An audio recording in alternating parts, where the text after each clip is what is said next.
欢迎来到新兴消息频道，请订阅频道，所以大家不要错过当天最热门的新闻。我们今天的时事通讯包括以下内容：平台掐点祝福赵丽颖背后隐藏的明星价值战。那个晚上，仿佛整个娱乐圈都在偷偷比拼谁的祝福更走心、更高端。本来只是个普通的生日会，却突然变成了一场全民追逐的打卡战役。你说，这不过是明星过个生日罢了，怎么就演变成各大平台争先恐后的掐点发福利、刷存在感？这背后究竟藏着什么猫腻？我敢打赌，没有哪个行业像娱乐圈这样，把一个简单的小仪式玩得如此复杂，又充满张力。想象一下，午夜0点10分，腾讯和优酷几乎同步出手，好似两只抢食的狼，要把那份属于赵丽颖的小小温暖吃得干干净净。其实他们也不用太费脑子，时间点选的巧不巧，就像赌博一样，有时候1秒差之毫厘就能决定最后是谁赢谁输。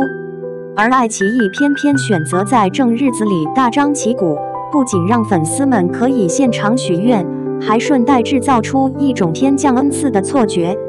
这些平台到底图啥？难道真的是为了表达对偶像的一片心意，还是早已算好这一盘棋，用流量和热度填满每一个角落？这些动作看似随意，却暗藏玄机。谁站到风口浪尖上，就是明摆着的赢家。毕竟，在这个被算法操控、数据驱动的时代，每一次点赞、转发都像是在投票，为自己喜欢的人拉票。而那些默默无闻但又苦苦坚持事业线上的演员们，看着眼前这场盛大的网络礼遇，嘴角抽搐的不知道是不是笑中带泪。有时候，我甚至怀疑，这是某种新型情感营销，用虚拟世界中的掌声代替真实里的拥抱，用数字流量堆砌起对明星价值的新定义。当然，也有人会说，这不过是一场商业秀，一次资本与内容联手包装出的华丽表演。没错，从某种意义上讲，你可以看到整个产业链如何紧密配合，把一件普通事件包装成全民狂欢。一边是粉丝疯狂转发支持，一边是广告商纷纷下注，希望借此机会吸引年轻人的注意力。这背后的逻辑很简单，明星越火，各个平台就越能实现双赢。比如，今年赵丽颖身上的话题热度飙升至顶峰，她所带来的流量价值已经远超她主演电视剧本身。那些沉寂已久或者还在等待爆发的新晋网红，也开始试图复制这种模式。但是，当我们盯着屏幕里那绚烂夺目的祝福墙时，不免要问一句：这些炫目的数据是不是掩盖了些什么？当粉丝为偶像花费数小时做海报、写长评，而后台工作人员忙碌调配资源时，我们是否忽略了一个事实？所谓的大规模宣传，不过是现代社会下资本运作的一环，是品牌塑造的一部分。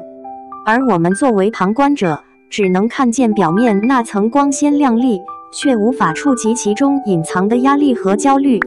别忘了，有多少人每天都在为了维持这个光鲜外壳拼尽全力，包括那些靠脸吃饭却仍然要面对舆论冷嘲热讽的人。从另一个角度来看，这样铺天盖地般轰炸式祝福，也是文化符号变化的一种体现。在信息碎片化如此严重的时候，一个节日或纪念日不再只是私人仪式，更变成了一场全民参与的大戏。我曾经跟朋友开玩笑，如果没有手机消息提醒，你可能都不知道今天是什么特殊日子。双引号。可实际上，人们渴望通过虚拟空间找到归属感，无形中也被赋予了一种集体认同感。当平台用五彩斑斓、灯火璀璨的话题包裹住这些瞬间，其实也是一种心理慰藉，让人在快节奏生活中找到一点停顿，一点温暖。但与此同时，我不得不扪心自问，我们的娱乐消费到底是不是被主导者逐渐操控，走向利益最大化？当媒体不断强调某位明星多么努力、多么敬业，但背后其实隐藏着怎样深层次的问题呢？比如，颜值即正义的价值观是否正在侵蚀真正作品本身的重要性？当一些粉丝疯狂维护偶像形象，将所有批评视为攻击，那么真正理性的声音在哪儿存活下来？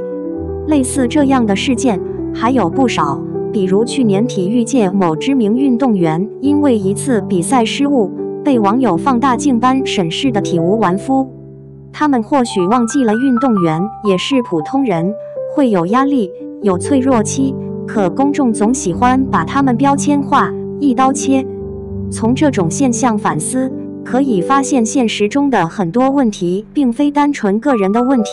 而是一整套社会机制造成的结果。从家庭教育到大众传媒，从校园文化到互联网氛围，无一不是潜移默化影响我们价值取向的重要因素。